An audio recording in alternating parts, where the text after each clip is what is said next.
Hello, everybody, and welcome to today's lesson. This is technically going to be lesson 5. This is you could say lesson 6. We had 4 lessons. Then we had an edit where I made everything cell phone friendly. This is also going to be cell phone friendly. And I tried to make it so simple that literally a small child can understand. Now, I got some feedback from somebody, and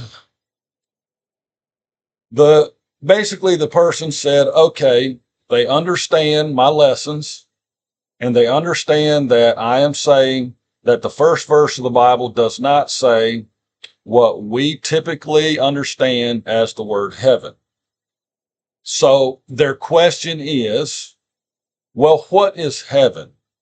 What is the place that the Bible, all through the Bible, refers to as heaven, that we come to know of today as the pearly gate filled with light, place that everybody thinks of as heaven? Okay, so in order to answer that, it requires me to do some teaching. Remember, if I assume you don't know something, then I'm going to need to teach you. Once I teach you, then I can preach to you. Okay, there is a difference.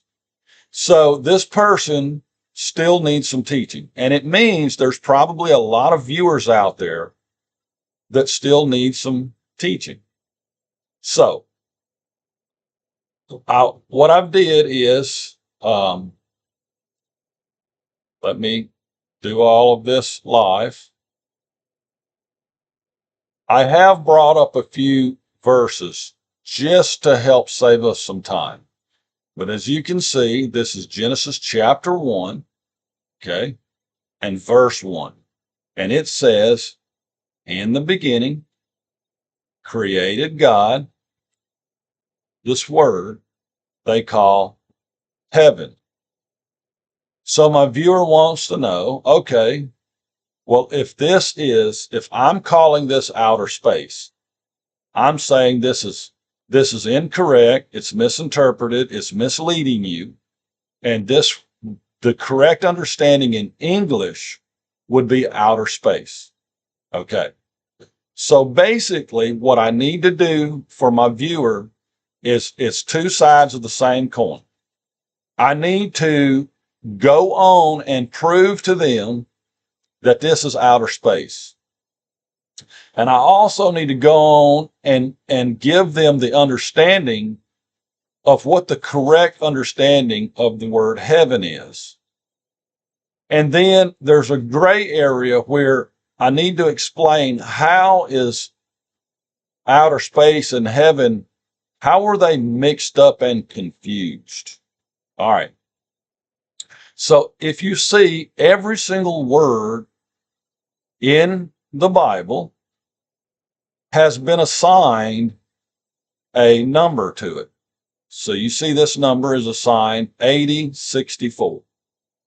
So whatever this word is, wherever you find this word, it's going to be 8064.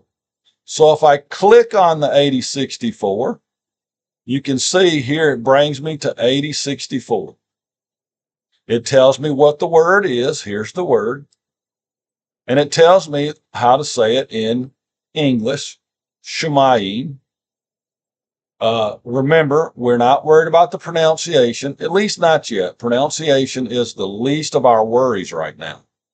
Who cares how to pronounce it if we can't even figure out whether it's heaven or outer space? So if we look, it tells us that it is a Strong's Hebrew number 8064. And you'll see that this word appears in many, many forms on the right-hand side in blue. And it tells you how many times each form appears. Now, if we go down, it shows every single entry in the Bible. And I can click on them. For example, I can click on this one, scroll down, and it'll show me 31 times this word appears in the form by Shamayim. Let me go back. Now, on the left-hand side, where it says 80, 60, it gives us every occurrence that this word appears.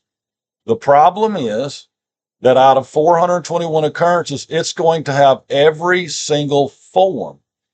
For example, here is a 5-letter form.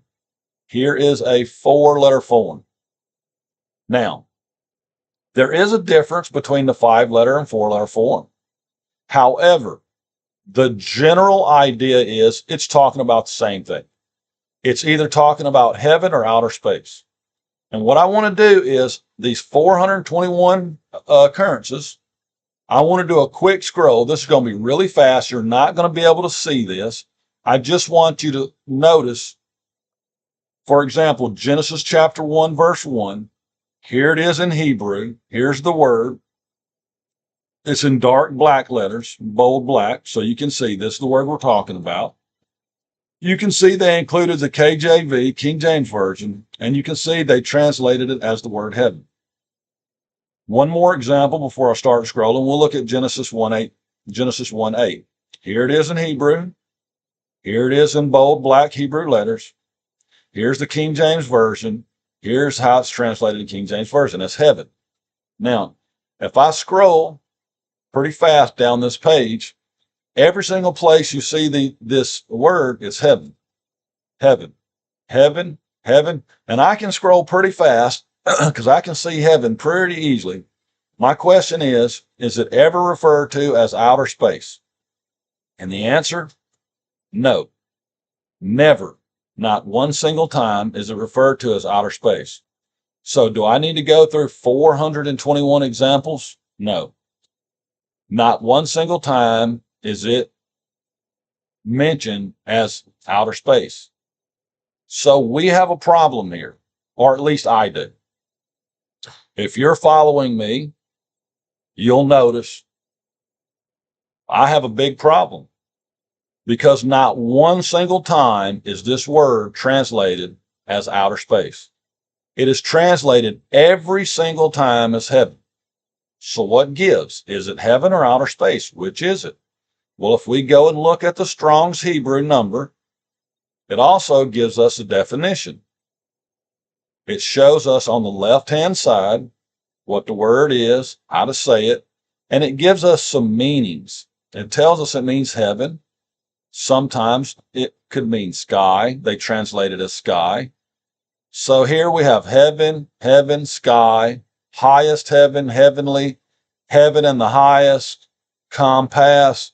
Not one single time is it referred to as outer space. It is referred to as the sky, a visible arch in which clouds move. But look at this. This is not the premier understanding of Hebrew. You know, this is not Brown Driver Briggs. This is not Hebrew University. This is Strong's. However, Strong's is pretty informative. If you look at all of these words, heaven and the highest, heaven, heaven, heaven, sky, horizon, not one time does it say outer space. Even if I go and look in, here's Brown Driver Briggs right here, Brown Driver Briggs. What does Brown Driver Briggs call this word? Heaven. It doesn't matter. Assyrian, Sumerian, Aramaic, Ethiopian, Arabic, it does not matter. The world over, this word is heaven. Every language, every religion, everywhere in the world, this is simply heaven. Now, we have been taught heaven since the beginning. Not one time have we been taught outer space. So I have a problem. because I am coming along and I am teaching you that this first word is not heaven. And I have taught you that it is not heaven. It is Hashamayim. However, every understanding, Hebrew, Aramaic, it doesn't matter. Every understanding in the world, every language, every religion will tell you that Hashamayim simply means heaven. So we're right back to everybody saying Hashamayim is heaven. And I am telling you Hashamayim is not heaven. It is a space between two waters, and it is a name given to outer space.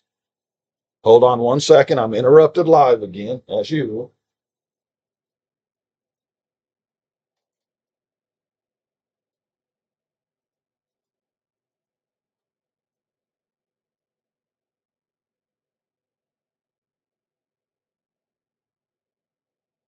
Okay, so what I've done is I've went to this word, 8064, like this, click on it, and I go down to 8064, and I scroll down on the right-hand side. I'm highlighting as I go so you can see. I got to scroll down pretty far, so give me a second. Let's scroll down. And I finally get to a place where it says 421 occurrences. I click on the 421 occurrences, and what it does is it gives me a list, 421 occurrences, every time this word is used. And you see it's heaven, heaven, heaven, heaven, heaven, heaven, heaven, heaven, heaven, heaven, heaven. All right, now, what I've done is I've went through all 421 occurrences, and I've went through it, and I've picked out the key verses to help us understand. So, for example, this verse right here is Genesis 1:26. And on the screen, it is not written from right to left. It is written from top down. So here's our first word in Hebrew, translated into English. Second word Hebrew, translated into English. And as we go down, we find the word that we're looking for. Right here it is, Hashamayim, and it's translated in English as heaven. Now, there's no exception. There is no exception. Wherever you go in this world, you are going to be told it's heaven. Heaven, heaven, heaven, heaven, heaven, heaven, heaven. Why? Why are we being told it's heaven? That's the question. Now, you've all been taught, so we know this isn't heaven. We know this is the Shin, or the space between two waters. We know it is outer space. We know that. So we need to look at the verse and to try and understand why they are not calling it outer space. They're calling it heaven. And if you'll read this verse, it says, God said, let us make man in our image according to our likeness, and let them rule over the fish of the sea, and here we go, and bird of heaven. Now, the reason why it says, and the bird, and over the bird of heaven, is because if we replace this with the word outer space, would that make any sense to you? The bird of outer space? It wouldn't. There are no birds in outer space. Now, this would seem like, well, I must have gotten it wrong. Billy, you must be wrong, because this is the Bible saying birds are in this place that I'm calling outer space. And we know birds are not in outer space. Now, before I tear this down and prove to you it is outer space, I want to strengthen why people think it's heaven. So let's go to the next example. And it says, and God formed from the ground every beast of the field and every bird of heaven. Again, if I said bird of outer space, it wouldn't make any sense. Then he took all the animals to Adam, and Adam named them all. He named all of the livestock, and he named the bird of outer space. Well, wouldn't work, would it? So it seems like I'm digging myself a grave that I cannot get out of. It seems like the Bible's telling us, hey, birds are in heaven. So here, God is angry and says, I will wipe out mankind whom I have created from the face of the ground, from mankind to beast to crawling thing and to the bird of heaven. Now, this is a real problem for me because this is God himself saying the bird is of heaven. There's a bird of heaven. If I said bird of outer space, it wouldn't make sense. There are no birds in outer space. Birds can't live in outer space. So it seems like I have just sunk my battleship. But before I defend myself, let's go ahead and give a few more examples. Here it says, when Noah was instructed, God told Noah, from each bird of heaven, go and collect seven males and females. All right. Bird of heaven, again, bird of outer space wouldn't work. And how would Noah be able to go and collect birds from outer space? He wouldn't. So here we have the day the rain began. It says on this particular year, the 600th year of the life of Noah, in the second month, on the 7th and 10th day of the month, on this day burst forth all the fountains of the deep, and the windows of heaven were open. The window of heaven was open. And we can go on to the next verse, but it basically says that rain falls from heaven through this window. So this is a window in heaven, which rain falls through.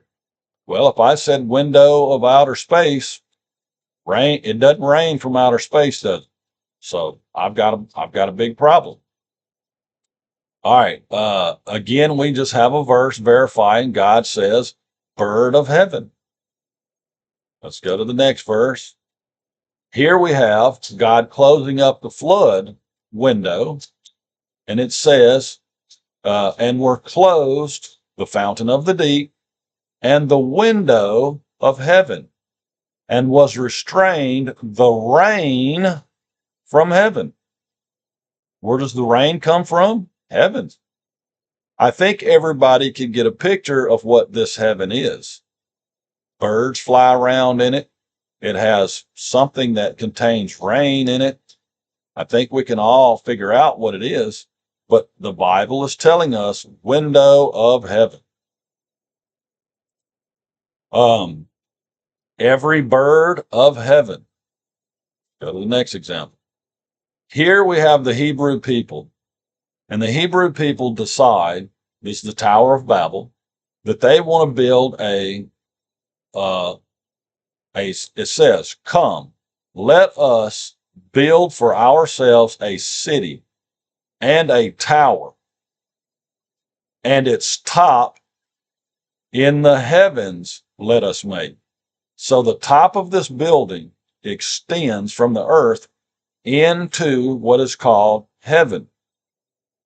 Now, we have buildings today that far exceed the height of the Tower of Babel. Do you know any building that extends into outer space? I think the tallest building in the world currently is in Dubai, and it doesn't come anywhere close to outer space. But the top of the building, the Bible says, is in heaven. Okay. Now, this verse, Genesis 15, what I'm going to do is I'm going to close all my other verses except this Genesis 15, because all the other verses are basically me digging myself a grave that apparently I was wrong. It's not outer space. Apparently the Bible says it's heaven, and I'm in some big trouble here. Well, I want to leave this verse 15:15 up. I'm going to skip it for a moment. I'm going to come back to it. Let's go to Genesis 19:20, because this is a special verse, because it says, God rained down on Sodom and Gomorrah brimstone and fire from out of heaven.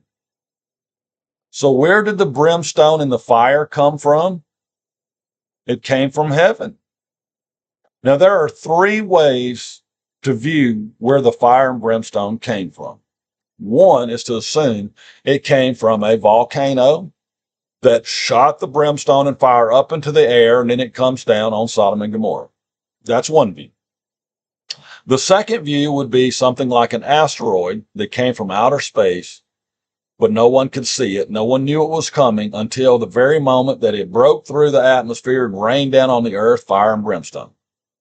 The other option is that God literally created brand new from nothing right there, fire and brimstone, and just started chunking fire and brimstone down at the earth. Which one is it? Well, it doesn't matter, because all three of them, every example uses the term heaven. And it also uses the same term that I'm using for outer space, Hashamayim. So if I said this is Hashamayim, this is outer space, well, the Bible says it's heaven. And if you read it as outer space, could you make any sense out of it? The bird of outer space, the window of outer space, the rain from outer space, the fire and brimstone from outer space? It wouldn't make any sense. It looks like I'm digging myself a grave. Then we have this where, and these are God. This is God himself speaking. We have this story where it says, let's just read it. And heard God the voice of the boy, and called the angel of God to Hagar out of heaven. So this Hagar heard the voice of either God or an angel from heaven. So where's God? Where's the angels? Where's he speaking from? The Bible says he's speaking from heaven. Right here it is. He spoke to Hagar out of heaven. All right. Close it out. It says another example, and called to him the angel of God from heaven. So this angel is speaking to this Abraham from heaven. And Abraham says, here I am. All right, let's look at, we just got a couple of more examples. This is the same thing, and called to Abraham a second time from heaven. Here it says God gives the dew from heaven. Here it says, behold, the dew of heaven. Would the dew of outer space make any sense? Now, here's another example that really just seems to, I've already dug a grave. My battleship has already been sunk. And here we got another example that just seems to bury me alive. It says Jacob had a dream, and behold, a ladder was set up on the earth, and the top of the ladder reached to Hashamayim. It reached to heaven. So if we go from earth to heaven, it said that the ladder reached from earth to heaven. And behold, angels of God were ascending and descending up and down this ladder from heaven to earth, back and forth. Well, it seems pretty clear. I'm in some big trouble here. Looks like we got a heaven, and a ladder can reach from here to heaven. Now, This Jacob woke up from the dream and he says, how awesome is this place? Now, how does Jacob think about what we would call heaven? Well, here's what he thinks of it. He says, this place is none other than the house of God. That's where we get the idea that heaven is the house of God. Here it is. Heaven is the house of God, and this is the gate of heaven. It's where the ladder went from the earth right up to heaven, as if there's a gate at the top of the ladder. And right on the other side of that gate is God. And here is a perfect example of what you would call the stairway to heaven, the pearly gates, and on the other side, the voice of the angels and God himself. There it is. Seems like anyone who wanted to contradict this, it seems like something no one would want to do. No one would want to take on this challenge and contradict these words, seemingly contradict these words. So this is my last example, because from Genesis I'm using examples. From Genesis on, I'm going to explain to you why it is not heaven and it is indeed outer space. My last example says, God, or El Shaddai, God himself will bless you with blessings of outer space. Can you think of a blessing that we can get from outer space? Doesn't sound too good, does it? Blessings from heaven, that sounds really good. Here it is. Blessings from heaven or blessings from outer space? Which one is it?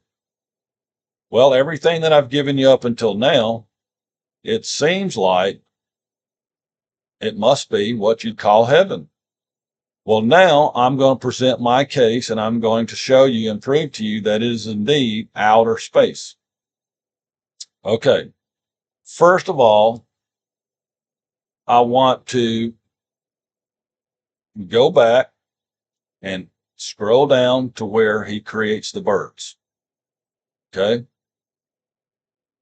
You go down to where he creates the birds. Got to give me a minute and here it is, 126. Actually, what we're going to do is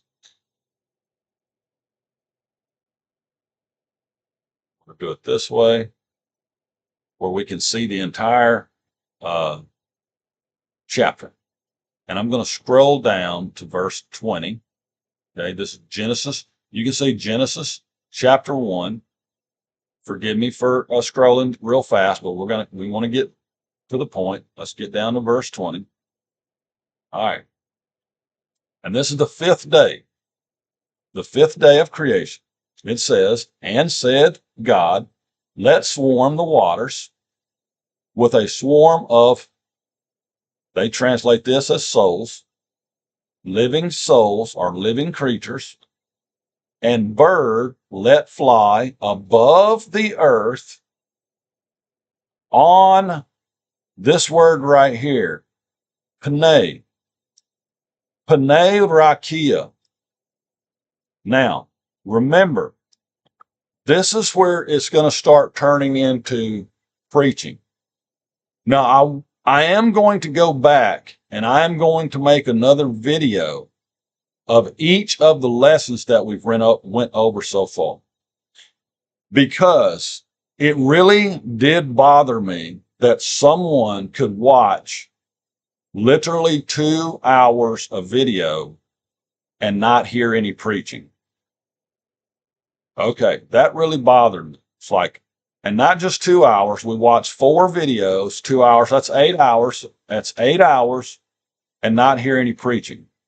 So what I'm going to do is I'm going to put myself into the place of a viewer, and I am going to go back and start all over again from our first video.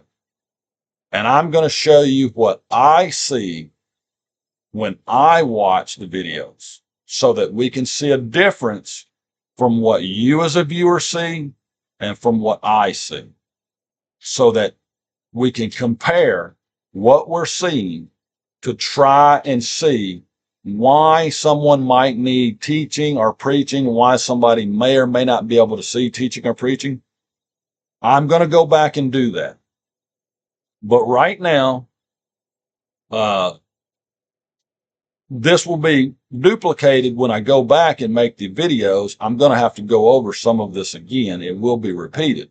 But I've already taught you. And I've already taught you in a way that no one should be able to deceive you that this word right here is heaven. Now, it really bothered me when a viewer said, well, okay, I do understand, but I really have a problem because I think I know what heaven is. And if this ain't heaven, then, what's going on here? And one of the problems is when you learn something like this, it is an eye opener. It is such an eye opener that it makes you question everything you've ever learned in your life. Literally, it makes you question everything you've ever heard. And that is the problem, is that I'm telling you everything that you've ever heard is a lie.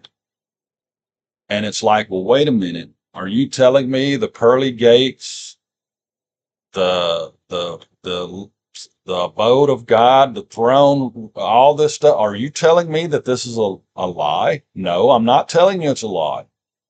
I'm just saying what you've been taught and preached to, you've never heard the truth before. You've only heard lies. And that means every idea, every concept, every feeling, everything that you know is a lie. So when one of the little dominoes or one of the little cards that you built your belief out of falls, your entire religion falls. This is why I said for people, buckle up. Like, this is no joke. If you can understand the significance of changing this word from heaven to outer space, then you can understand it is the same thing as changing your religion from whatever you are to outer space.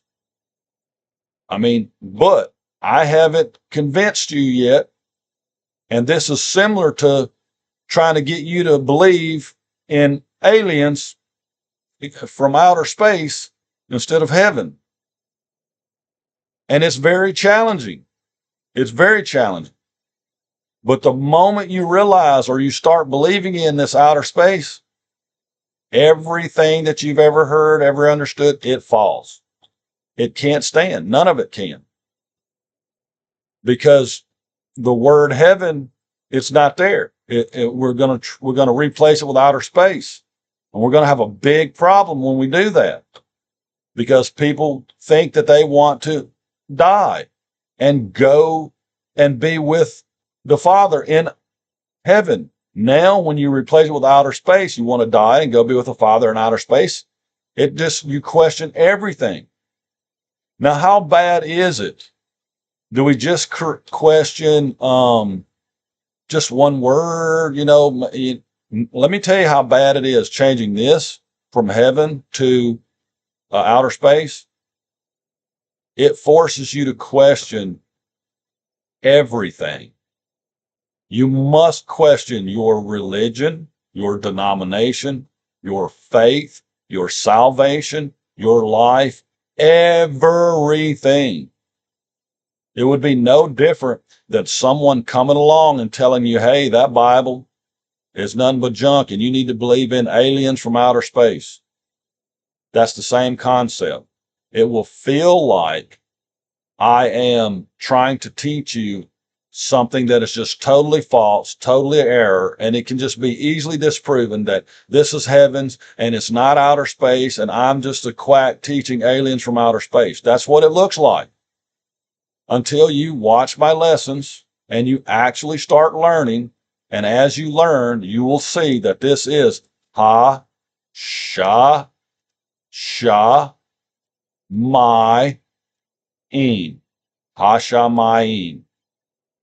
And it literally means this is the layer that God is on. This is the layer of outer space, the Shin layer. And this is the layer that is combined of two things, which is earth and seas. And it is referred to these three layers. These are three layers, but this is now a name. This is a name, and it is given to this Shin. Remember in our lessons, right here it is on the screen again. Here is the Rakia right here. This is the Rakia that God took and placed it in between the waters and told us no longer is it Rakia. It is now a Shin. Don't call it Rakia. Call it by this new name. And this new name is literally the separation of waters. It's literally, there's many ways to say it in English. You can say that which separates. You can say that which divides. And that's what outer space is doing. It's separating and dividing God from man. Simply put, that's what it is. Now, if we look at this example right here, we have the words together on the screen so that we can see exactly what God is talking about. So it says, God created all of these things. This is the fifth day of creation. So if we want to know about these birds, let's just go to the fifth day and let's look at what God created on the fifth day. And on the fifth day, God created life in the water. Let swarm in the water, life, living things, creatures, animals, and let birds fly above the earth. So we know birds are above the earth. Here it is. Birds fly above the earth. What's above the earth? Here it is. The face of the Rakia. Outer space. Now let's read it again and understand it with the word outer space now. God said, let there be birds. Let them fly above the earth. Now this word on, it can be on, over. It just, a better way to understand this is all over. Translated as all over. Because that's literally what this word means. We'll get to this some other time. There's, like I said, you're going to have to believe some things. I don't want to go into the lesson on the word al panim or al and panim. Right now, you need to understand what al means. It simply means all over. Okay? For example, if we use the term face, it doesn't matter, any face, face of the water, face of the planet, face of whatever. If I said, let the birds go on this face, well, we're at on the face, top of the face, bottom, well, all over the face. It means every part of the face. So this word means, and it's literally pronounced all, just like in English, you say all of it. So let the birds fly all over the place, all everywhere, all over the face of the Rakia. Now let's think about that for a moment. Let's use your own face as an example. If I let something fly all over your face, crawl all over your face, would there be a difference between crawling and flying versus being inside of your face? I think we can all agree, yeah. You can have a bug crawl on your face, crawl over your face, fly over your face, but you would not want a bug inside of your face to pierce your skin and to go inside of your face. So that's what a face is. A face is like a boundary. It's a barrier. And we're talking about the face of the rakia here. Here it is, face of the rakia. What is the rakia? We know what it is. It's outer space. Outer space has a face. And it says, let the birds, they can do whatever they want. They can fly, walk, talk, do whatever they want, all over the face. Can they go inside or behind the face? No. They would not live. That barrier that is a face of the rakia is what we would call, it's the same barrier that we have to fly through to go into outer space. And that barrier, anything that crosses that barrier, literally catches on fire. So to go from Earth to outer space or from outer space to Earth, you literally go through a barrier or a face which literally burns things up. Now, just like a face has holes in it, like nose, like a mouth. So this face of this rakia, it does have some holes in it. But for the most part, it is a face. It is the face of outer space. So now we can get an understanding. When God created the birds, He created them right here on earth. They fly around in the air above the earth. So that if you look up at a bird, the bird would be flying through the air. You would be able to see behind the bird the face of outer space.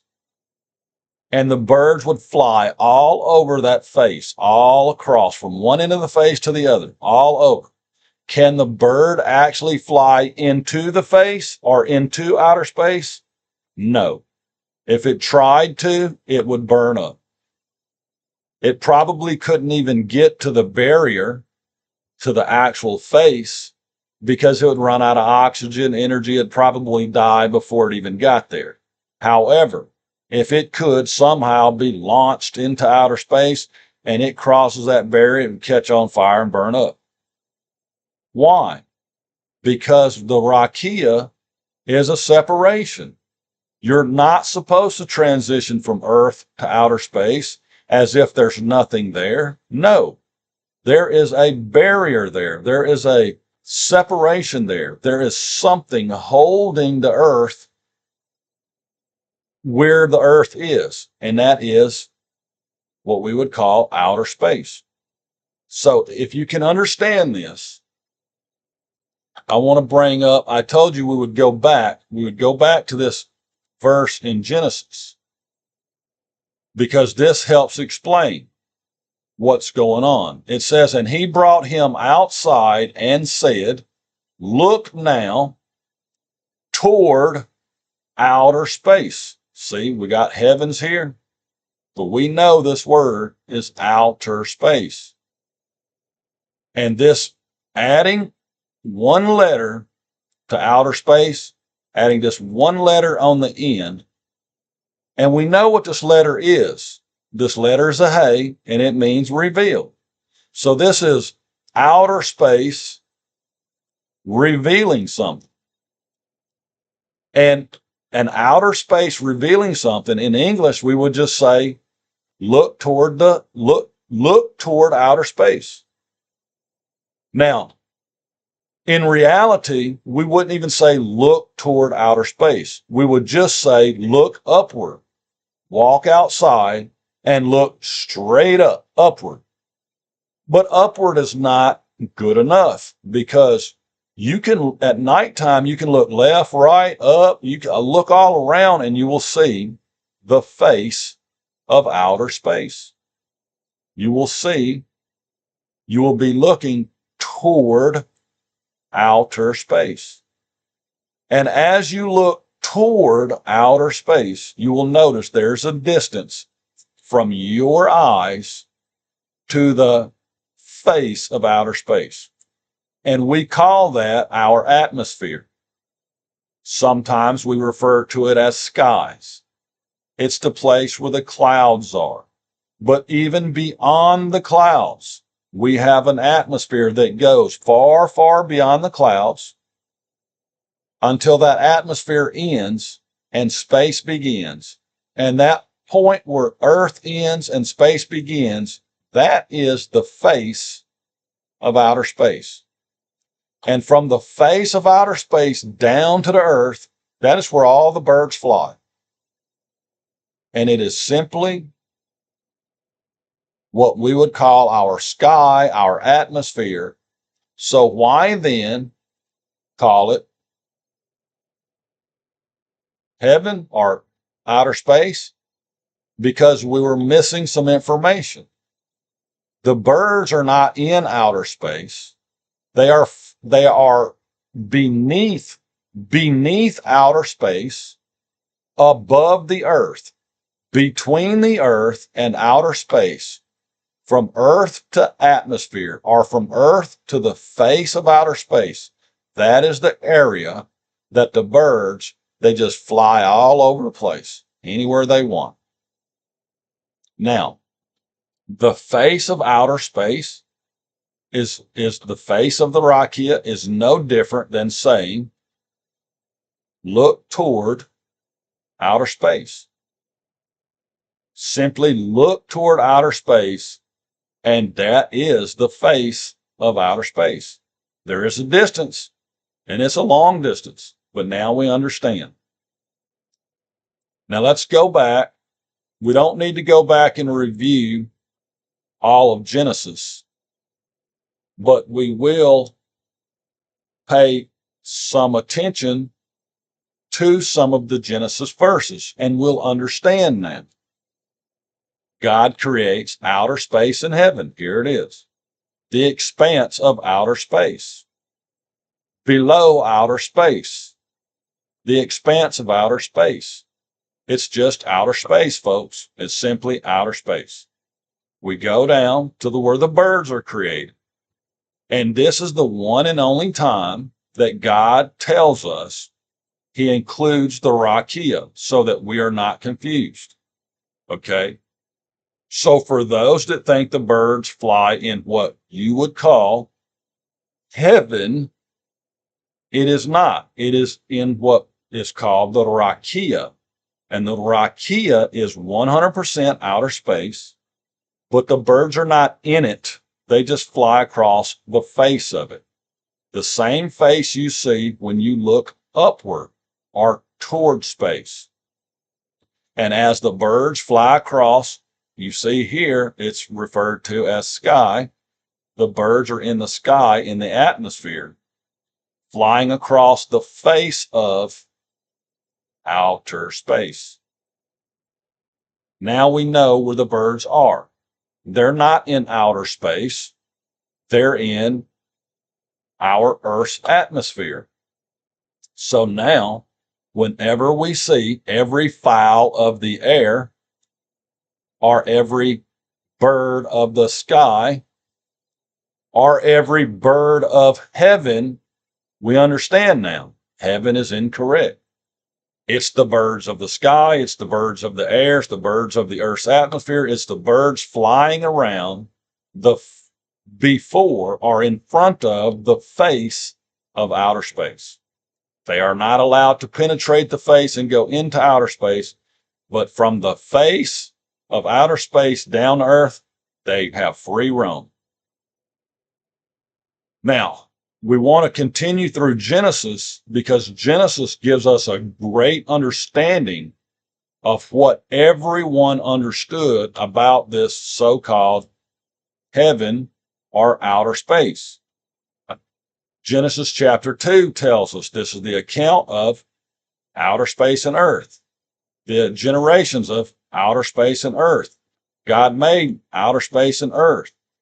And it here's the bird of, this is the bird of outer space. This is not the bird of heaven. Now we understand. What is the bird of outer space? You have to go to Genesis 1:26 in order to figure out what in the world the bird of heaven or the bird of outer space is. And as you can see, it's broken down here. This is the bird of Hashemayim of outer space. Why is it called the bird of outer space? Because this is the Rakia, the face of the Rakia. Okay. When we go back to Genesis, actually, let me just bring it up like this. It's much easier just to do the chapter. And we go to verse 20, and we see God creating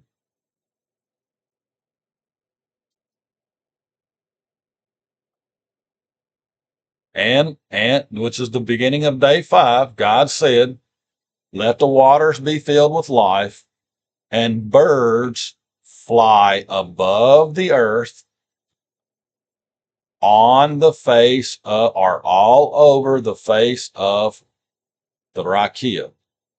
But we don't say, remember, this is why it has a different name. This is why we can say outer space. Because God said, don't call it Rakia. But we see him create birds that fly in the Earth's atmosphere all over the face of the Rakia. But we don't say that. That's why you don't ever see Rakia again. He said, you call it Hashemayim. That's why these are the birds of the face of the outer space, or the birds of the face of outer space is now called outer space, Hashemayim. We know these are the birds of the Rakia, but we don't call them the birds of the Rakia. We call them the birds of outer space, Hashemayim. That is why when you see the term, it is confusing, and it just is birds of outer space. We know it's not birds of outer space. It's birds that fly across the face of the Rakia. They are just given the name or the term, the birds of the Rakia, the birds of the face of outer space. They're the birds of outer space. And everywhere you see heaven now, you can replace with outer space. Now remember, there was a couple of other verses that really challenged us. So let's go through this Genesis and correct it real quick. Birds of outer space. We got the birds. Everything under heaven or everything under outer space. Noah was told to collect 7 birds of outer space. 7 birds that fly across the face of the Rakia. Now we understand the floodgates of the sky are the windows of heaven. We know what that is. It is the face of the Rakia. It is the face of outer space. So if you look upward from earth toward outer space, you will see where the rain comes from. But it's not in the Rakia. It is between earth and the face of the Rakia. And between earth and the face of the Rakia are our clouds, are our so-called windows and floodgates, which rain comes from. They're all beneath outer space. They're given the name, the term of outer space, because you look from the earth toward outer space, And it would appear as if the clouds are floating in outer space, but they're not. They're floating across the face of the Rakia. We don't call it that. We don't call it the face of the Rakia. We just simply call it outer space. So it becomes the floodgates of outer space, the windows of outer space, the clouds of outer space. Now, there's a couple of more that we need to look at because, okay, here's one. Remember, it says, let's build a building whose top reaches to outer space. Well, there's two ways to look at this. One is they really and truly want to build a building that reaches all the way out into outer space, which can't be done because as the building transitions from the Earth's atmosphere to outer space, it's just going to burn up. So they can't penetrate that wall, which we call the face of the Rakia. But it says it wants to reach to the face of the Rakia, meaning it's just in the clouds. We don't call it the face of the Rakia. We just call it outer space. That's why we can say our buildings have tops that reach, and we don't say reach to outer space. They are going in the direction toward. Remember, we looked in Genesis chapter 5, and it tells us that it is a direction. So when we look at this word from now on, we also get the understanding it's just simply a direction. So our buildings have tops that go in a outer space direction. They go from the earth toward outer space. Whether they actually reach outer space or not, it would require more interpretation, more understanding. This is simply saying, let's build a building whose top heads toward the face of outer space. If possible, yes, they would want it to extend through the face into outer space. Obviously, they never accomplished that, and they never would have. Anyway, we haven't even accomplished that today. All right. Now there's a couple of more because we have fire from heaven. Now, the problem with fire from heaven is there are three interpretations. It could be a volcano that shot up across the face of the Rakia and then comes back down as fire from outer space. Makes perfect sense. Or it could literally be a meteorite that literally breaks through the face, from outer space through the face, and rains down on the earth. Makes perfect sense. Then the last one is God literally could have sent fire and brimstone through the face of outer space, through that onto the earth.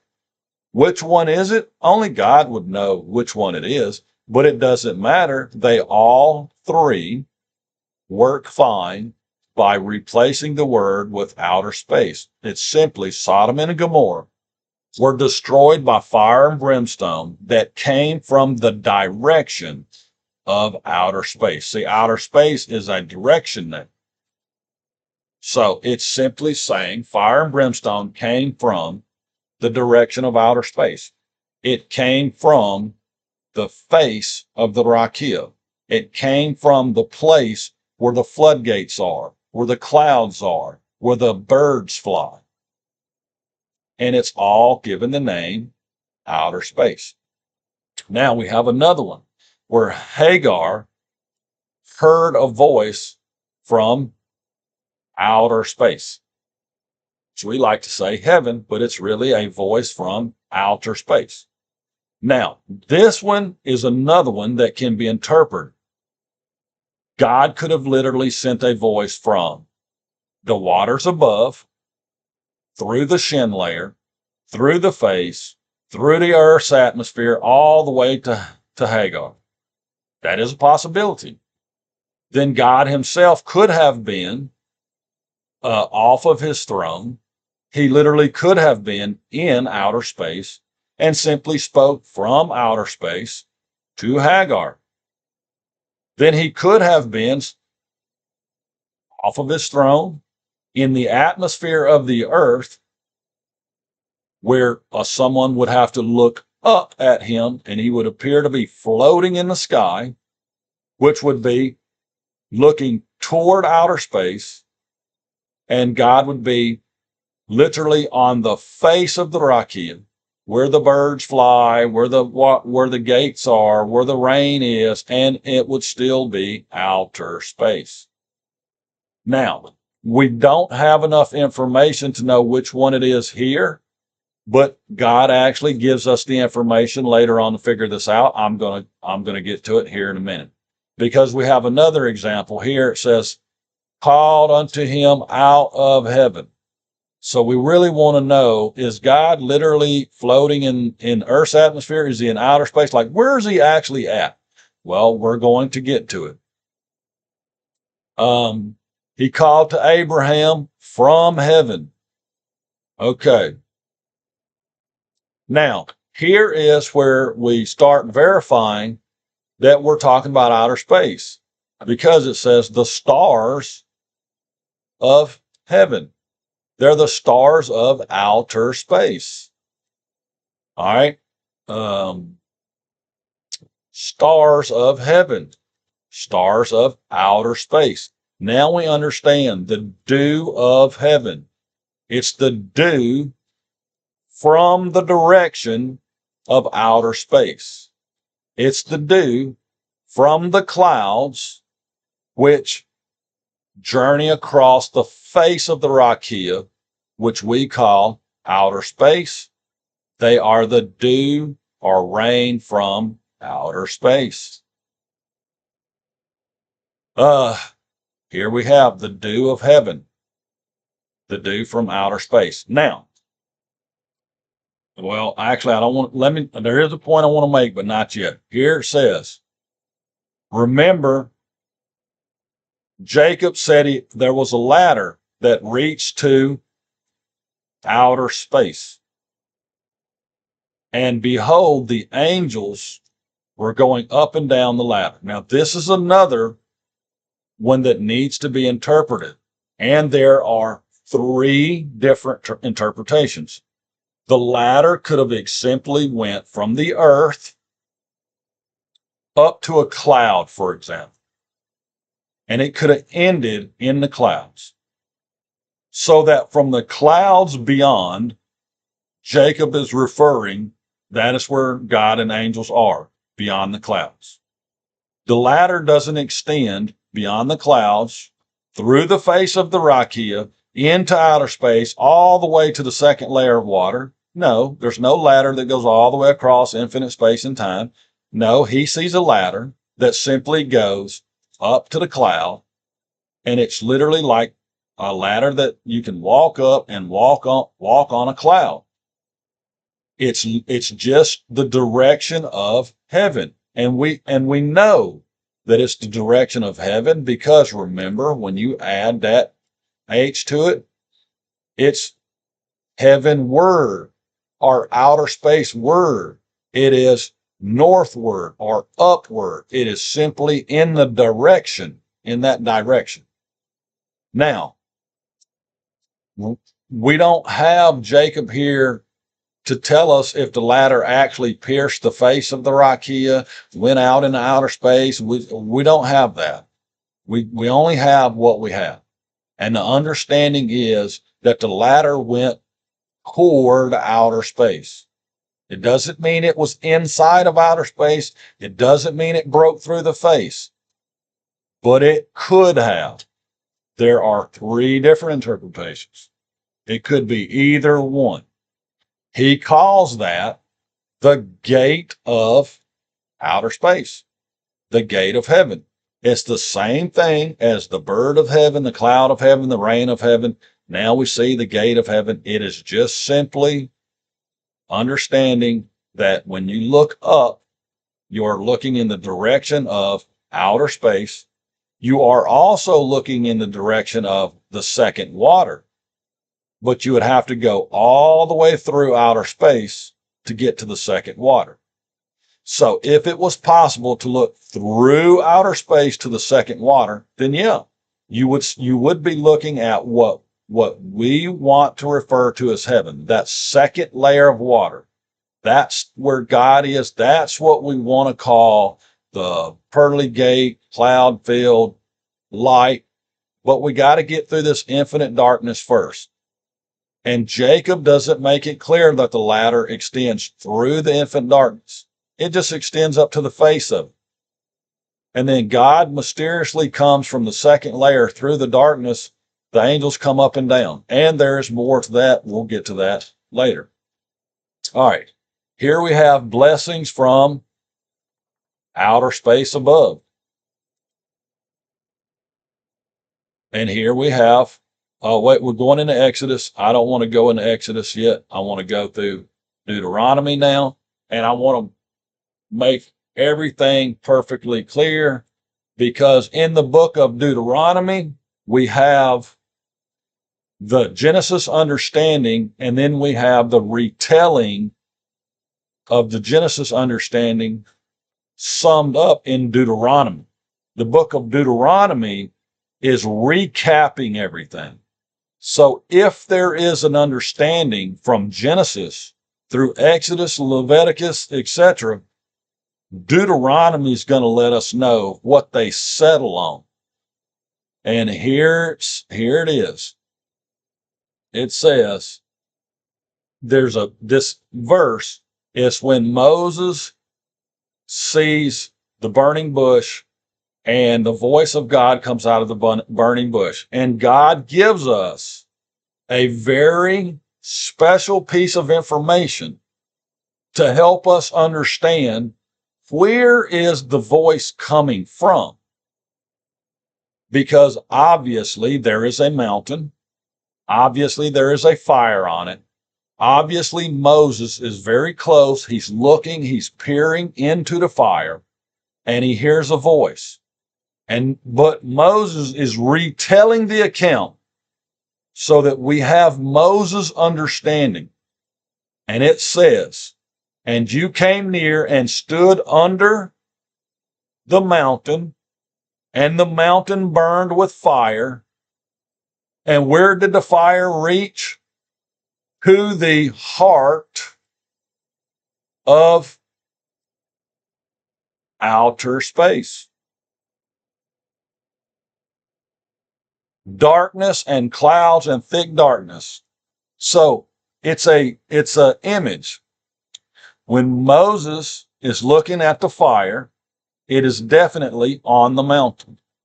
And from the fire, thick black darkness and smoke is going up into the clouds, so that when you look up, you can't even see clouds. You just see darkness. Now, Moses doesn't know if it actually penetrates through the face of the rakia, because Moses doesn't even know what outer space is. He has no clue what the firmament is. It hasn't been discovered scientifically. It hasn't been put into terms in which we understand. So as he looks up, he doesn't see any clouds. It's basically darkness. It's fire and darkness, and it goes all the way up as if it has pierced through the layer where the clouds are, passes where the birds soar, but we don't know if it penetrates through the face until he says, to him it looks like it goes to the heart of outer space. Now Moses knows what this layer is, Hashamayim, because he knows that is where the sun, moon, and stars are. So he's telling us what he sees in appearance looks as if this fire goes from the earth literally to the center of the sun, moon, and stars, literally to outer space. So to him, he doesn't know it, but it would appear to have broken through the face so that this is indeed inside of outer space, not just toward outer space. This is in the heart. We needed this extra word to understand that it is deep, deep, deep in the heart of outer space.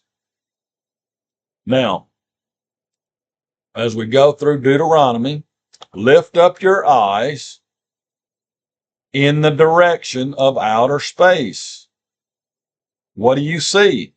The sun, the moon, the stars, and all the host of heaven. Well, what else is there besides sun, moon, and stars? What's the host of heaven? You have the clouds, the rain, the windows. You have everything that is, I called it doppelganger. It's a doppelganger. It's using the term outer space to refer to anything in the direction of outer space. It would be the same as if Moses seen an airplane. Moses would have no idea whether the airplane was in outer space or not. He could only say it appears to be flying across outer space. It appears to be going from one star to another star. He wouldn't know any difference. Now, why is it in the heart? Because obviously, as something passes by a star, you can see that the star is behind it. Just like when we pass my cursor over something, it turns into something else. Well, we can see as my cursor passes over, something's behind my cursor. So if I passed over and I could see the sun, moon, and stars behind my cursor, well, I'm not beyond the sun, moon, and stars. I'm in the heart. I'm right there in the middle. Where the sun, moon, and stars form like a triangle, I'm right there in the heart. But that is indeed in outer space. All right. Now, here's God using these terms where he calls to witness. Outer space and earth. Makes perfect sense. For ask now concerning the days when God created man on the earth from one end of outer space to the other end of outer space. Makes perfect sense. Here it is. From outer space, he let you hear his voice. Where's his voice coming from? It would appear to be coming from thick black darkness, outer space. His fire, remember the fire that Moses saw, came from the heart of outer space. Therefore know this day and return it to your heart that God, he is God of outer space above and earth beneath. Hear, O Israel, we go down. Here is God. Here's God himself using it the way that the Hebrews used it. Hear, O Israel, you are passing over today the Jordan to go into dispossess nations greater and mightier than yourself, whose cities are great and fortified to the heavens. Now, are they really and truly to outer space? No. They're simply fortified in the direction of outer space. They go from the earth upward toward outer space. And they're so tall that as you look across the horizon, they blot out the sun. They blot out the moon and the stars. They blot out the clouds and the birds. Like they're very big buildings, similar to what we have today. Now, here is where we get into some complicated verses. And this is where we get the understanding of how heaven and outer space get swapped around. But it also clears up the understanding that there is a difference between what we refer to as heaven and outer space. Behold, your God, the heavens, which is outer space, and the heavens of the heavens. All right. So now this is telling us we've got two of these so-called heavens, or two of these so-called outer spaces. But we don't refer to it as heaven. And although we know it is outer space,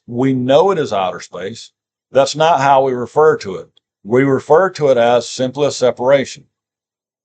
So this is God. Where's God? He's in the separation of separations. So we have the separation between the two waters, which we call outer space. But that outer space, just like the earth has an outer space, or the earth has a shin layer, outer space has a shin layer above it. So to outer space, the layer in which God is, it's like a shin layer or a separation to outer space. Outer space cannot cross that boundary. Outer space, which is nothing but thick black darkness, it cannot go into the area where God is. The area where God is, that's light. That's the light layer. That's the layer above the shin. And God is telling us right here so that we can understand it's in a direction. You go from earth toward outer space, or from outer space keep going in the same direction toward God. And this is a direction from earth through outer space to the layer that God is on. God is on the third layer, which, as you can see, is referred to as heaven, which is, as we say, outer space. So if we were to say outer space, we would say, your God, the outer space of outer space. It's just telling us go from earth to the next layer, outer space. We'll go from outer space to the next layer. There he is. He's on the third layer. This is why Hebrew tradition has three layers for this so-called heaven. The first layer is on earth, the second layer is outer space, and the third layer is where God is. But they are not three heavens. They're three separations. Only one of them is equivalent to what we would call heaven, and it is the third layer. It is the shin of shins, the separation of separations. That's where God and the light dwell. Okay.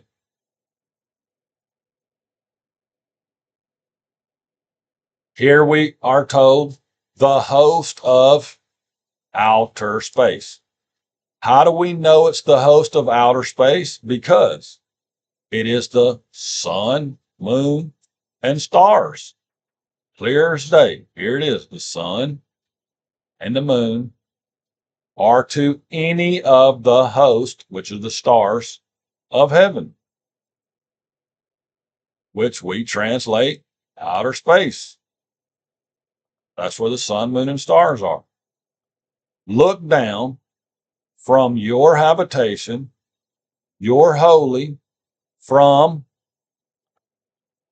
outer space. God is looking down from the direction of outer space, down from his layer, through the shin layer, through the earth. So we say, look down. Look down. Did it say look down from heaven? No. Look down from your habitation. But we know his habitation, that is what we would call heaven.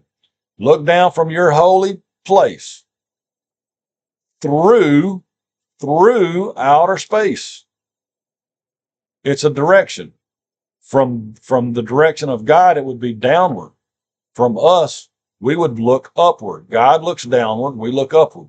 So this layer, this outer space layer, it is an upward direction for us, and it is a downward direction for the Father. God looks down on the darkness. We look up through the darkness to the light. All right. Here, this is God himself giving us another understanding. This is what you would call a metaphor, for example.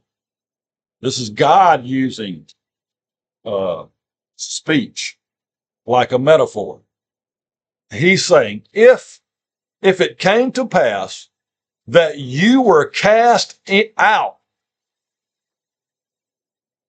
Now, Ryan, are you listening to this part? I'm going to bring you in for a moment. The word cast out. If God said, I cast you out, right? In your mind, wherever you're cast out to, would you consider that a good place or a bad place? Yeah. If God took you and cast you out, would you consider that a good or a bad place?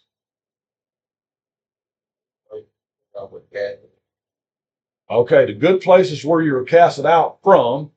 So that means you're casted to or what? Bad place. That's what you would think, right? Now, here is my proof. Listen to this verse.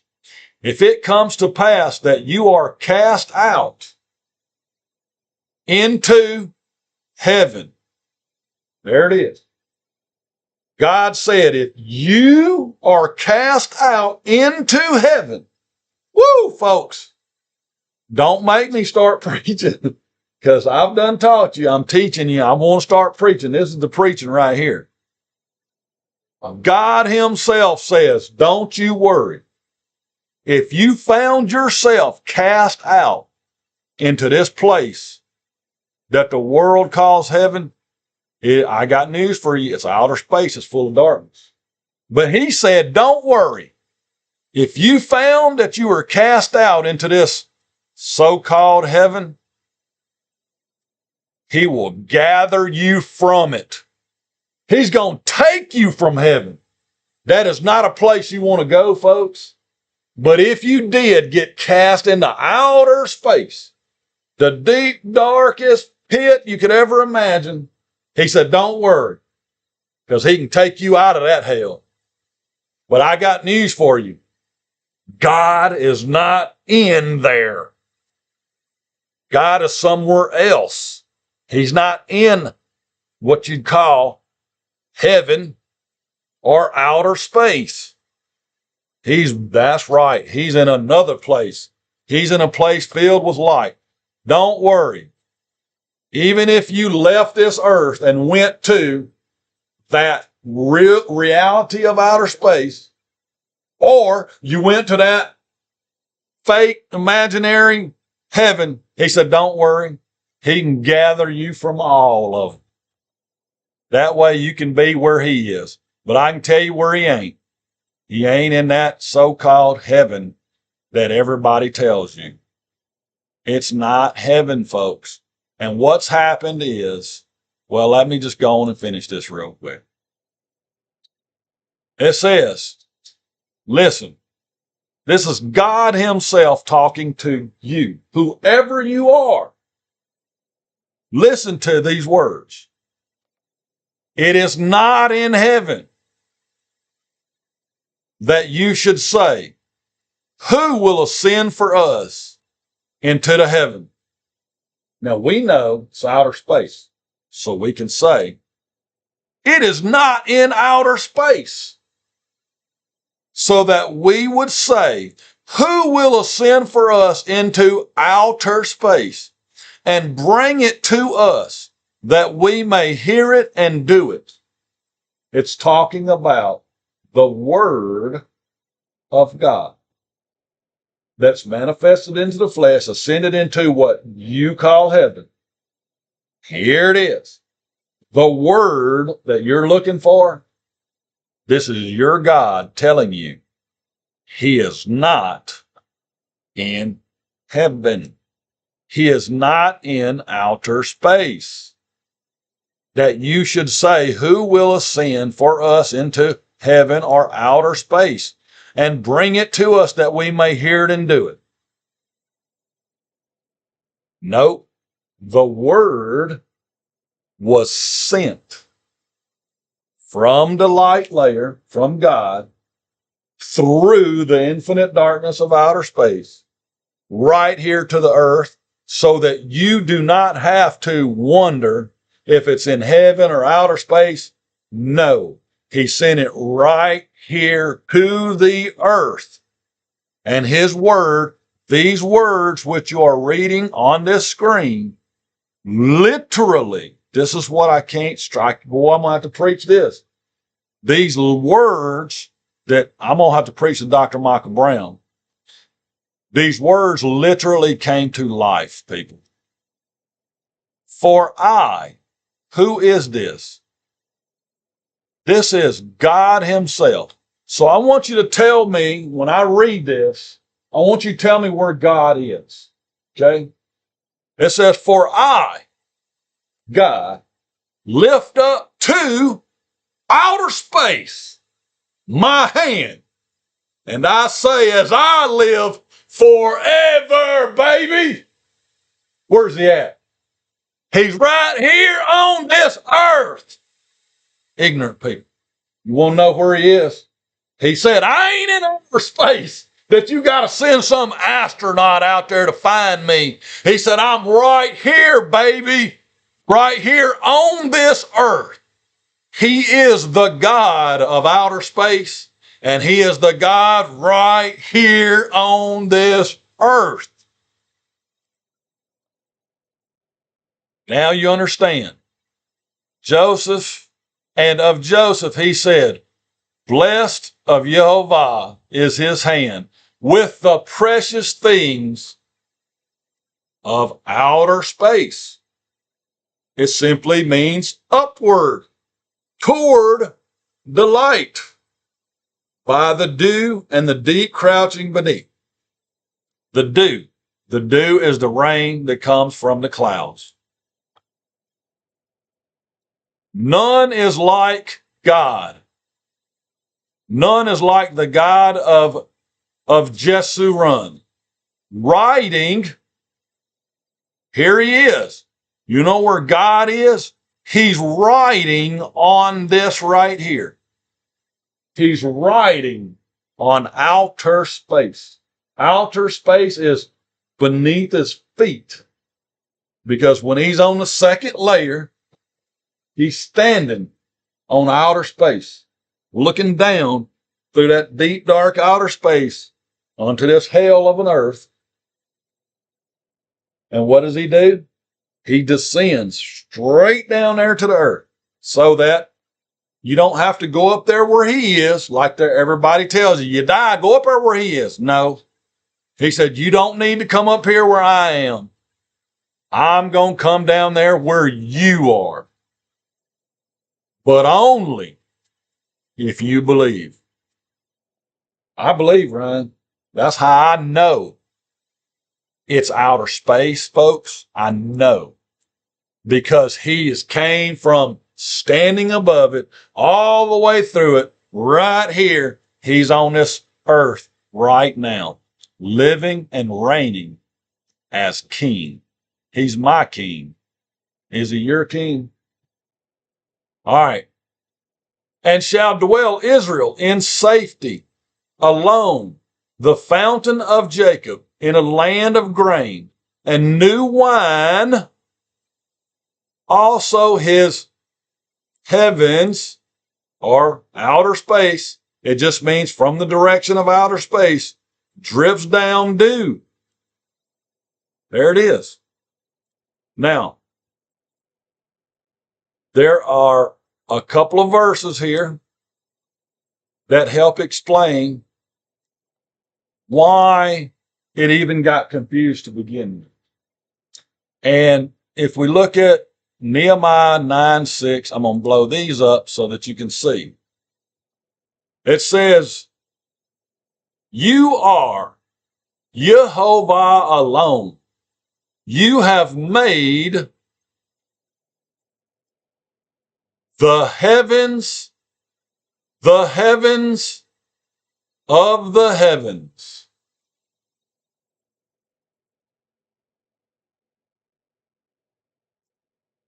There's your three heavens right there.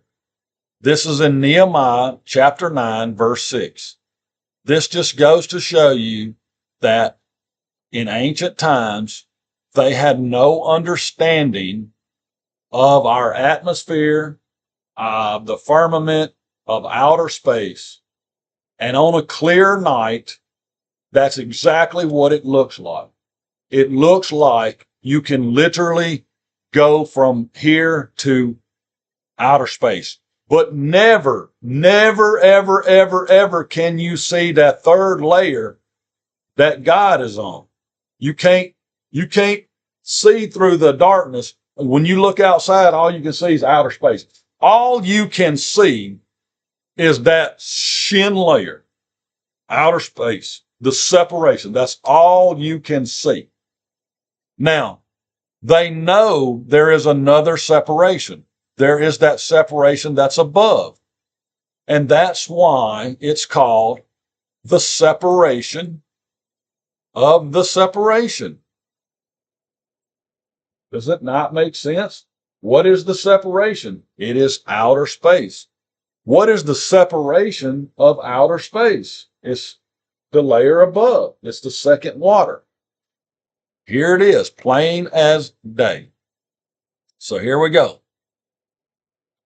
Now, to the one riding, he rides on outer space. He rides on it. He's in the separation above the separation. Does that make sense? And that's where it says he gives forth his with a voice.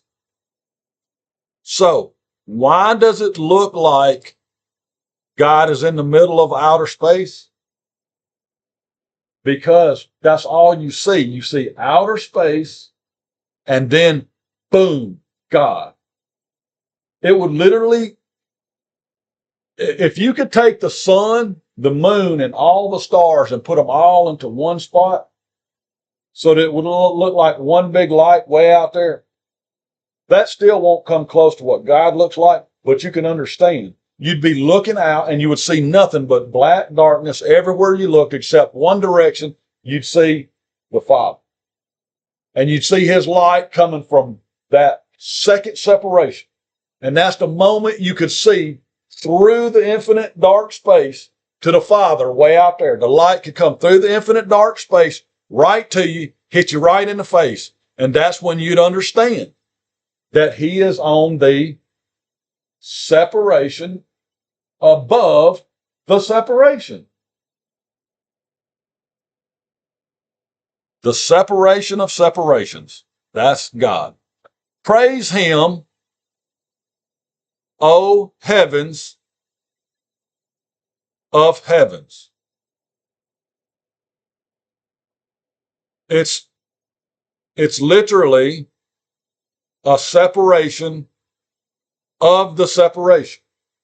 It's literally and here it says, and waters, that's how we know it's talking about the second layer, that are above outer space. So what do we call the layer above outer space? Right here. Waters. But look, they're the waters. In the beginning, he said, separate the waters from the waters. Here's the waters, the second waters that are above outer space. What did he do with the waters that are below outer space? He turned them into the seas. Question, what happens to the water that's above outer space? Now, see, that's how I know you need some more teaching Because if you don't know what that water is, I need to teach you. But I can tell you, if you drink that water, you'll never thirst again. Now, what water is that?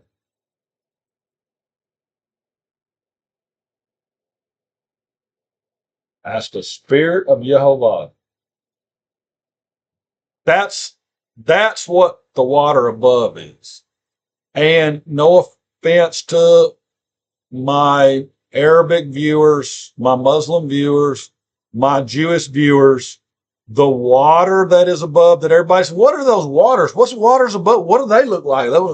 The water above is spirit.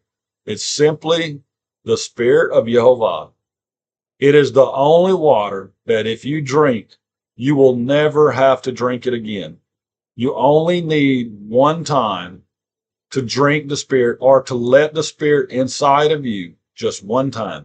That is what we call salvation. That's what we call conversion. And how do you get that water inside of you? How do you drink it? How? How does it get in there, Ryan?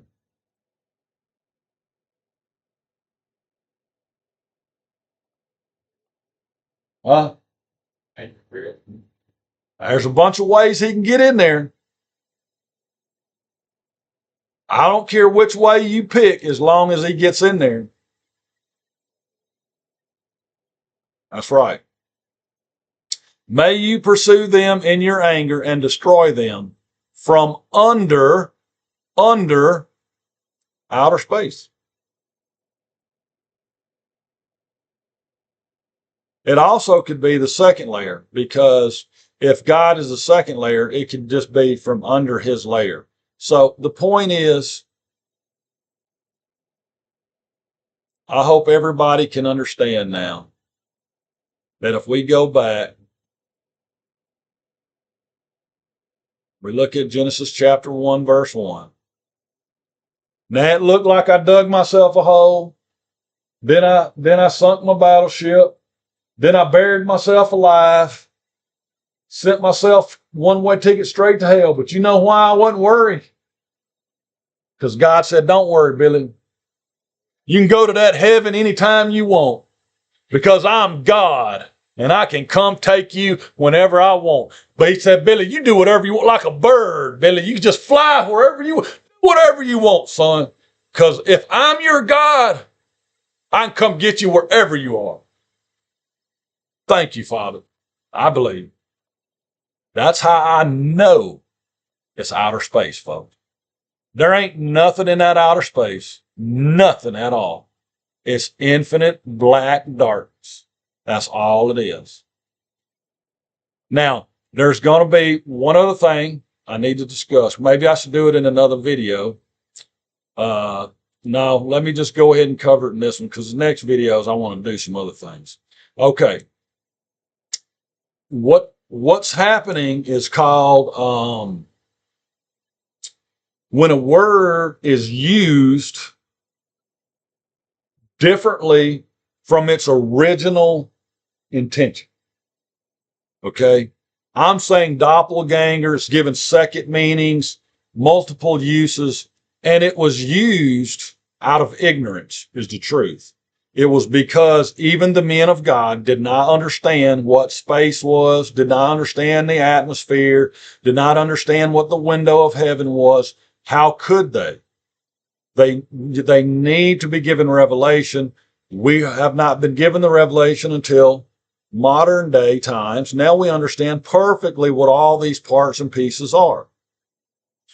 Now, when it comes to words, though, when we write them, there's a time. In other words, is this word always translated as outer space? And yes, you can always translate it as outer space, always. But there are times when you need to understand what it's talking about. Like, for example, when it says bird of outer space, you would be thrown for a loop. And that is because they've taken this term outer space and they've used it also to refer to the rakia, but also to refer to the face of the rakia. Okay, you see what I'm saying? You see what I mean? Is it refers to multiple things. So this is a little bit of teaching. I want to give an example. I want to use water. I want to use water again as my example. Okay. If I go down here to this word water, actually, let's go to the second day, because the second day gives us this word. And God said, let there be a firmament in the midst of 43:25, Hamayim, water. Here it is, 43:25, Mayim, water. And remember, it is a M and a plural ending, which simply means water with an S. Waters. This is simply waters. Okay? Now, but we go down to day 4. Go down to day 4 real quick. And he calls the waters underneath. Wait a minute. I'm sorry, not day 4, day 3. See, I make mistakes too, folks. All right, day 3. All right, so we gather together the water, and he calls it something. And the waters, he calls this word, sea. All right, now, if you remember, here it is. Yud, water. Yud, water is called sea. Here it is over here on Genesis 1:10. Here it is, Yud, water. And then if you add a second Yud, water, it just means S, plural. Just like if we took water and added Yud, water, it means S. So now, question. Every time you see Yud, water at the end of a word, does it mean S? Does it mean plural? Add an S. Well, if we go right here to this word seas, and I go down, it says 396 occurrences of seas. But if I go down here and look, it gives all the different versions that it uses. I want to bring up some examples. Here are 7 occurrences where all you have is Yud, water. My question is, when you see that Yud, water, which one is it? Does it mean plural S or does it mean C? Here is another example where you have a bet, which means in. Is this in plural or in C?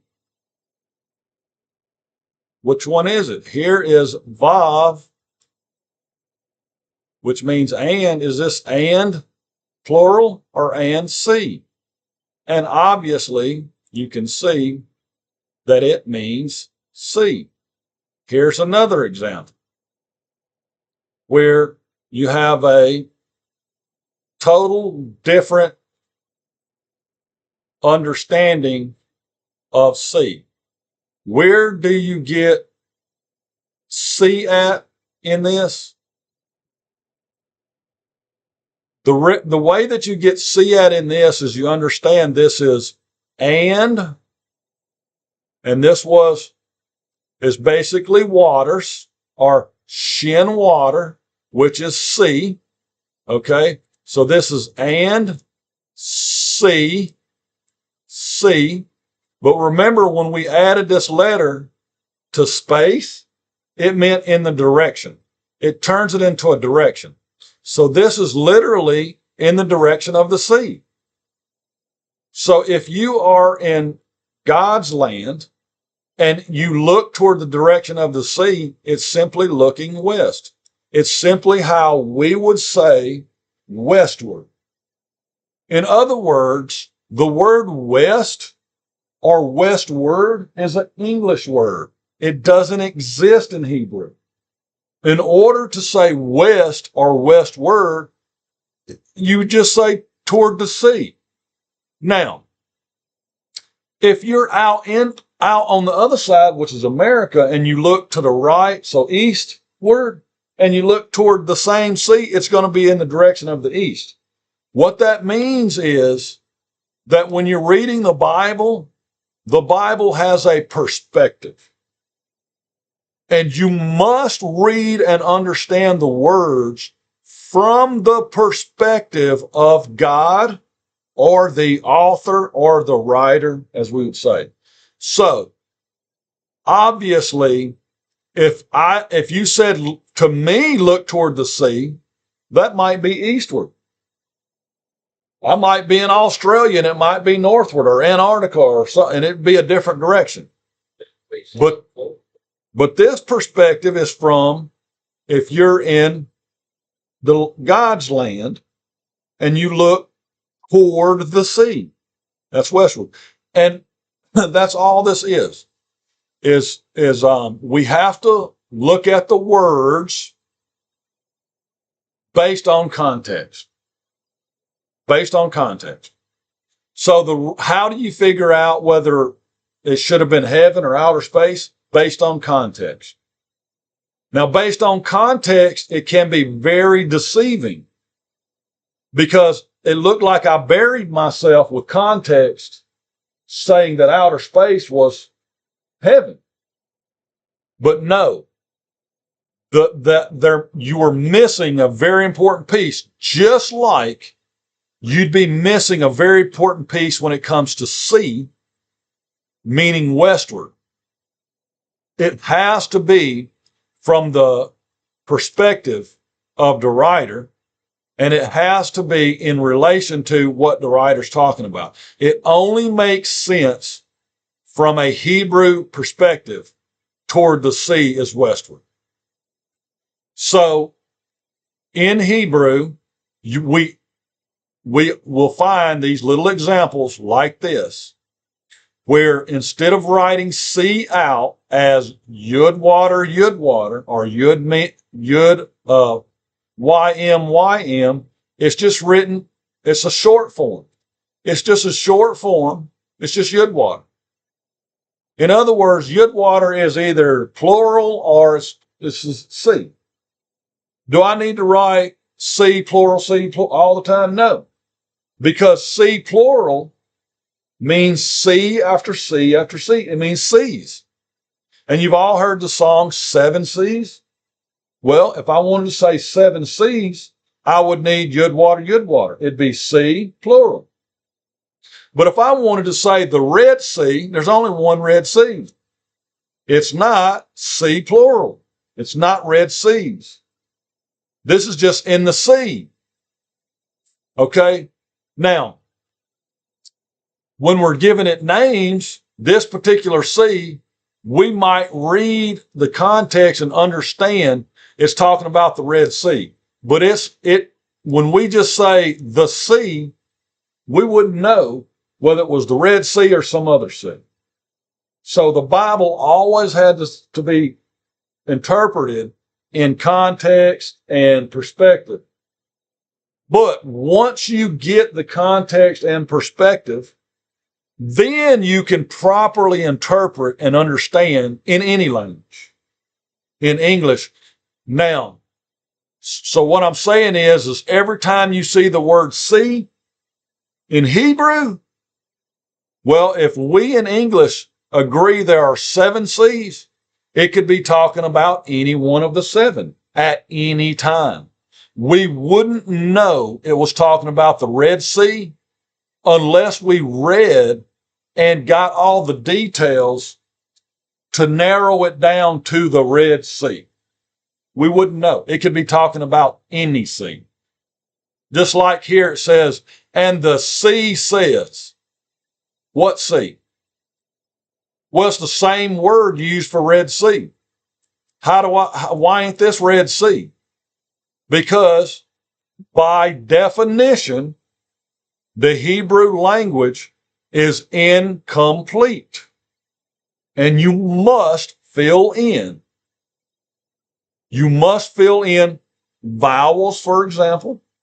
You must fill in context, perspective, understanding, interpretation. And it is one of the reasons why there's in Jewish thought, every single word in the Bible needs to be interpreted. That is not an English concept. We can understand in English now. You better interpret every single word because they are the same word and you don't know if it's sea or Red Sea. You don't know which one it is. It must be interpreted. You cannot say, let's read it for face value and sea is always sea. No. Sea's not always sea. Sometimes sea's Red Sea. Sometimes sea is sea in general. Sometimes sea is a direction. It can be many things. That is why in Hebrew says every word must be interpreted because by definition, it's incomplete. It's lacking something. And in English, we don't have that concept.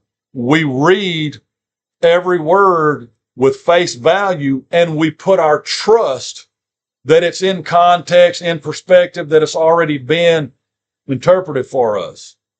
And the problem is you've accepted someone else's interpretation. And I'm saying you might want to rethink what you've done. You've believed in a King James version. You've believed in a standard version. You've believed in a revised version. You've believed in an Arabic version, a Samaritan version. You've believed in every version on God's green earth. But there's one version you've never seen, never heard, and that is your own interpretation. Go back, read it now with understanding. And as you read the Hebrew language, Bereshit bara, right? Whoops. Bereshit bara Elohim et, and you hear Hashamayim. Don't trust what any man, not even me, don't trust anyone what this word says or means. You need to learn so that when you're reading, you can understand perfectly what this Hashamayim is. And no one can fool you. Just like you can't be fooled by the last two letters of C, of C also being the same as the plural, meaning to add S. How will you know whether it means to add S or whether it means C? You'll have to interpret. You'll have to read the sentence and figure it out. But it'll make perfect sense.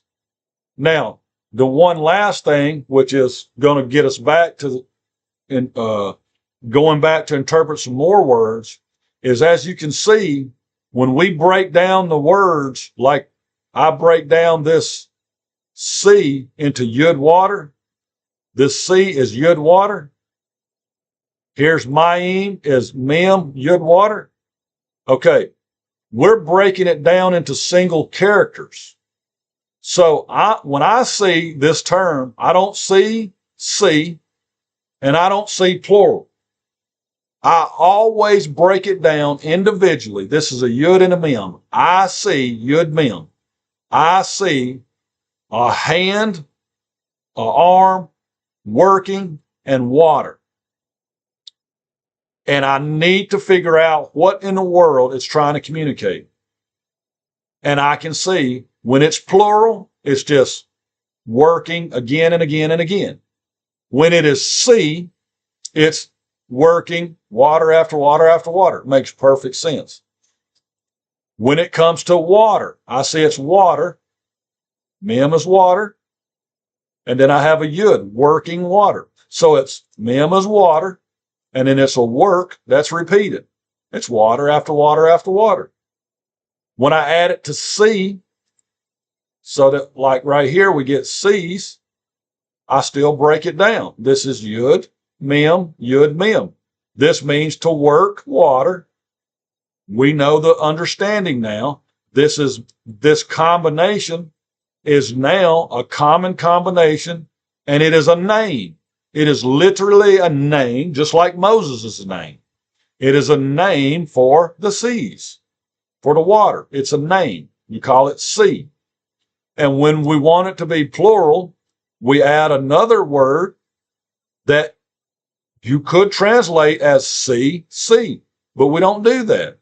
We need to break it down. It means work water. So what do you call working water when it's doubled like this? Well, you picture a working water, like a mikvah water. Okay, now you have your mikvah water. Now it's work that mikvah water over and over again. That's mikvah water, mikvah water, mikvah water. And it makes perfect sense. So what we're going to do when we go back to our first verse, now hopefully everybody's on the same page that this is outer space. It is not heaven. And you might want to rethink everything. You might want to redefine heaven. You might want to choose another word. I mean, Hebrew, you never use the word heaven ever. That's an English term. I don't need the word heaven to describe anything I believe. The Jewish people don't need the English word heaven. So you don't either. As a viewer, you don't have to ever use the word heaven ever again. But if you do choose to use the English word heaven, now you can use it correctly in conjunction with biblical understanding. You know it refers to the shin layer. Heaven literally refers to outer space. So if you want to talk about the heaven that God is, that's why you'd have to say the heaven of the heaven, or the shin layer, the separation above the shin layer. We got to move up, and they are all shin layers. They're all separations. But the shin layer in the middle is just pure darkness. The separation at the top, we never associate it with darkness. It's waters. It's the spirit. Just like the shin layer beneath, which is the water and the earth of the seas, we never refer to it as darkness. It is a shin layer. It is definitely a separation. This is definitely separate from the water above, and it's definitely separate from outer space. It is definitely a separation. It is definitely a layer, but it is not a layer we refer to as the rakia or shin layer. That is darkness. This layer is the earth layer, the sea layer. We've given it names. We've given this layer a name, and it is the earth and seas. We've given the outer space a layer, and it is the shin layer, the separation of two waters. We've given the separation above a name. It is the light layer. It is the spirit layer. So none of them can be confused or ever cross together. The problem is English uses heaven for all three layers. Just like the Jewish people have used the shin layer for all three layers. Now that we understand correctly, we need to put it in perspective and context. Now, with understanding, would you now call this layer heaven? I wouldn't, because it's not referring to the light layer. If it was referring to the light layer, the layer God's on, I'd have no problem. In the beginning, God created the layer that he's on. We call it heaven. I'm good with that. I do use the term heaven to represent the layer that God's on. I do not use heaven to represent the layer of outer space. Now, for a Jewish person, it's going to be a little difficult because for a Jewish person, they use the same word. Hashamayim refers to all three layers. Okay? But the reason why Hashamayim refers to the three layers is because we know the middle layer is Rakia. We know that. So when you say Hashamayim, you need to immediately interpret like Jewish, the Jewish standard is. When a Jew reads Hashamayim, he must interpret it. It must be interpreted as the earth and seas layer, the Rakia layer, or the abode of God layer. It must be interpreted. In English, we have two choices. We can let heaven doppelgang all three layers. You can use heaven for all three layers, or we can use different terms for all three layers. We can, earth and seas is obviously one level. Outer space is obviously one level. Then we reserve heaven for the layer that God's on. The problem is when you do what I call word for word interpretation, every time you see Hashamayim, you have to interpret it as heaven then. And the problem is you're going to be calling God's abode infinite black darkness, and that's not okay. So just because we translate into English does not mean as English speakers, we don't have to interpret. That is the lie that, no offense to Dr. Michael Brown or basically anyone, they've all convinced you that you can believe in this so-called whatever you want to call it without interpretation. No. Every single word has to be interpreted to be understood. Not just word, every single letter. And the only way you're going to get the correct understanding is it has something to do with the pictures. So that's it for this lesson. We'll see you guys in the next lesson.